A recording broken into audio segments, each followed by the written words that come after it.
ya. Nah, yang kedua, Bapak sekalian, ya tadi bersihkan. Yang kedua itu adalah keluarkan. Ya, keluarkan ini dikeluarkan dengan cara apa? Nah, ternyata kalau dilihat dari struktur pembuluh darah kita ini memang paling dominan ya, paling dominan itu adalah kapiler. Hampir 40% lebih itu kapiler. Dan kapiler ini memang tidak bisa dijangkau ya, kecuali dengan dimanipulasi terapi dan salah satu bentuk pembersihan dari kapiler-kapiler yang terganggu atau mungkin banyak CPS. CPS itu causative pathological substance, itu adalah dengan cara bekam atau hijamah. Ya, maka bekam itu ya penelitiannya sudah ada, bahkan insya Allah kapan hari Ahad ini saya sama beberapa teman-teman ada yang sudah ada satu namanya Pak Wahyudi ya, Pak Wahyudi itu beliau seorang dokter yang sudah mengambil tesisnya tentang bekam juga, ada satu lagi dokter saraf juga yang itu penelitian mereka tentang bekam dan hasilnya memang memuaskan sekali ya tentang bekam. Ala kulli hal di balik itu semua memang ada hadis yang lebih jelaskan ya. Ada hadis yang Nabi jelaskan bahwa berbekam pada tanggal 17, 19, 1, 21 itu menyembuhkan penyakit. Dan yang menariknya lagi, sebelum tanggal itu, ya sebelum tanggal 17 tadi kita kan disunahkan, ada 13-nya, maaf, ada 13-nya, ada 14-nya, 15-nya kita disunahkan untuk berpuasa. Bapak sekalian, yang WA atau mungkin yang email ke saya itu juga ada teman-teman, saudara-saudara kita dari, saudara sebangsa kita dari Bali ya, yang mereka bukan muslim loh. Masya Allah, yang beliau mereka menyatakan terima kasih atas resep-resepnya gitu kan ya. Silakan sesuaikan dengan agama masing-masing saya katakan, karena emang kesehatan sifatnya universal. Kesehatan itu sifatnya universal ya, lintas agama. Kita mau tolong aja ya, seperti itu. Karena apa? Kita minta pada Allah agar ilmu tadi saya katakan itu bermanfaat sebanyak-banyaknya bagi orang lain gitu kan. Bukan cari gelar, bukan cari pangkat, bukan cari jabatan yang saya katakan sekali lagi nggak menyelesaikan masalah. Maka kembali saya mungkin meluruskan niat ya, saya diri dan teman-teman, mari kita perbaiki niat tadi ya. Nah, kembali Bapak sekalian ke masalah keluarkan tadi. Nanti mungkin silakan dibaca lah tentang riset-riset tentang hijama atau blood cupping ini ya. Yang ini merupakan salah satu terapi yang luar biasa ya, yang bisa kita pakai sebenarnya. Di COVID ini pun juga sama, tentunya dengan protokol-protokol yang kita kita lakukan ya. Nah, kemudian, yang terakhir ini baru masukkan. Ada kan bersihkan, keluarkan, masukkan. Nah, masukkan ibu sekalian, ya, masukkan bahan-bahan terbaik yang sudah Allah ciptakan di muka buminya ini. Ya. Kalau saya ditanya apa, misalkan contoh, dokter apa saran dokter buat orang-orang yang darahnya mengalami pengentalan? Paling gampang ini aja nih, bawang-bawangan. Jadi bawang-bawangan ini saya punya kemampuan mengencerkan darah yang sangat luar biasa. Ya, di buku ini pun juga dikasih tahu tuh di buku fitoterapi tadi juga disampaikan tentang itu. Ya, bawang-bawangan memang bentuknya kalau kita lihat bentuknya ya, kalau kita belah bawang ya, Bapak sekalian, bawang ini kan kalau dibelah gitu kan, dia bentuknya kayak saluran darah bentuknya bawang itu. Jadi masya Allah ya, kalau bicara tentang barang-barang ini semua nih. Kalau kita ngerti morfologinya, rasa segala macam, kita coba lihat pada tubuh kita, ya sebenarnya gampang sih ilmunya gitu kan.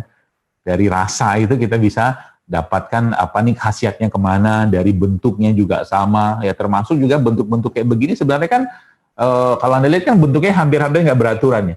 Ya dalam ilmu tumbuhan ya, yang saya pahami itu ya, itu emang bentuk itu tuh menyerupai dengan indikasinya dia. Jadi kayak kunyit gini kan, jahe, ya lengkuas, kan bentuknya nggak beraturan kayak kanker. Maka mereka ini memang mempunyai aktivitas anti kanker. Coba aja lihat, baca penelitiannya, gitu loh. Jadi memasukkan tadi itu adalah memasukkan yang pertama pastinya halal ya, yang kedua thayyib ya, yang memang bermanfaat buat tubuh kita ya. Ya termasuk di sini sering saya sampaikan. Kalaulah Indonesia ini ya, negeri kita ini kembali ke rempah dan rimpang. Nih contoh misalkan cengkeh kayak begini, cengkeh. Coba baca, di buku itu dijelaskan tentang cengkeh. Manfaatnya luar biasa cengkeh ini. Antioksidannya, minyak menguapnya, ya bisa buat gigi, bisa buat hipertensi juga, atau juga buah pala kayak begini, Bapak sekalian. Ya. Kapulaga kayak begini. Ini yang dulu kan diambil sama Belanda. Diambil sama Belanda, dijajah kita sekian tahun, kitanya sekarang kagak deket-deket sama mereka ini, kan sayang. Ya. Maka kembalilah ke mereka ini dan Satu hal lagi mungkin, kalau kita bicara tentang pencernaan tadi ya, 80% ya imunitas kita itu dibuatnya di pencernaan, 80%. Maka kalau kayak boleh saya katakan sekarang ini ya, Bapak Ibu sekalian, Anda perlu berpikir bagaimana meningkatkan mereka dengan memperbanyak sistem atau mungkin meningkatkan pasukan bakteri baiknya, yaitu dengan cara mengkonsumsi makanan-makanan probiotik kayak begini. Kan tempe nih. Kalau ada yang pernah makan tempe, ya tempe itu sebenarnya kedelainya kan sudah matang, sudah direbus ya. Jadi Masya Allah sebenarnya dalam buku mana ya? Dalam buku probiotik yang saya jelaskan tadi itu ternyata vitamin B12 dan beberapa jenis vitamin B yang lain itu meningkat hampir 1000 kali dengan fermentasi yang dilakukan pada tempe ini. Masya Allah ya. Meningkat ya, karena memang fermentasi itu salah satu atau minuman lah, katakanlah minuman atau makanan fermentasi itu salah satu makanannya penghuni surga. Di surga kan ada sungai dari khamar yang tidak memabukkan. Nah, kita lihat di sungai itu kan ada jahe. Orang di surga kan di surga itu kan ada sungai dari jahe, ada sungai dari madu, ada sungai dari susu, ada sungai dari khamar. Ya, khamar itu kan dibuat dari produk fermentasi. Ya, maka masa depan kalau boleh saya bilang ya, masa depan kesehatan kita ke depan itu ya salah satunya adalah produk-produk probiotik atau fermentasi kayak begini. Dan tempe ini kalau Bapak Ibu makan ya, kayak begini udah enak sebenarnya. Ya, apalagi Anda tambahkan dengan madu. Ya, kayak campurkan madu, nah makanlah ya dalam kondisi COVID kayak begini ya, sekali sehari gitu kan, ya sepiring kayak beginilah, kasih madu sedikit, itu insya Allah enak. Jangan-jangan Pak Ainur Rafiq sudah nyobain nih kayak gini. Sudah belum Pak? Iya, enak kok rasanya ya. Apalagi Anda di Jawa kan, banyak tempe-tempe yang lebih gampang didapatkan di sana. Ya. Kemudian itu probiotik. Jadi produk-produk probiotik itu sekarang kalau boleh saya mungkin sarankan kepada Anda, coba mulai ditelusuri lagi. Karena memang rahasia imunitas kita letaknya di situ. Jadi kalau bahasa itu klan probiotik sama klan antibiotik, nah gitu. Klan probiotik sama klan probiotik. Nah, kalau antibiotik kan memang kerjanya cepat, tapi masalahnya juga antibiotik ini kan ngebunuhin kuman-kuman atau bakteri-bakteri komensal atau bakteri-bakteri baik. Nah, sedangkan probiotik ini hampir-hampir enggak gitu kan. Ya, tinggal dibuat caranya kayak gimana sekarang ya, itu seperti itu.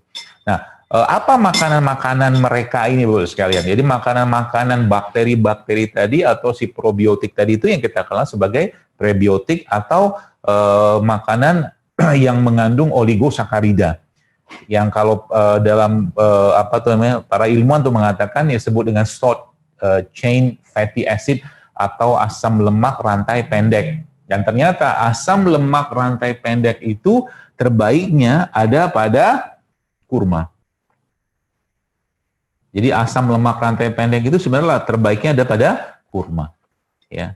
Dan makanan-makanan bakteri tadi Bapak sekalian itu letaknya itu ada pada produk-produk asam amino seperti madu, habatus sauda, habatus sauda juga ada, kurma juga ada, termasuk air kelapa.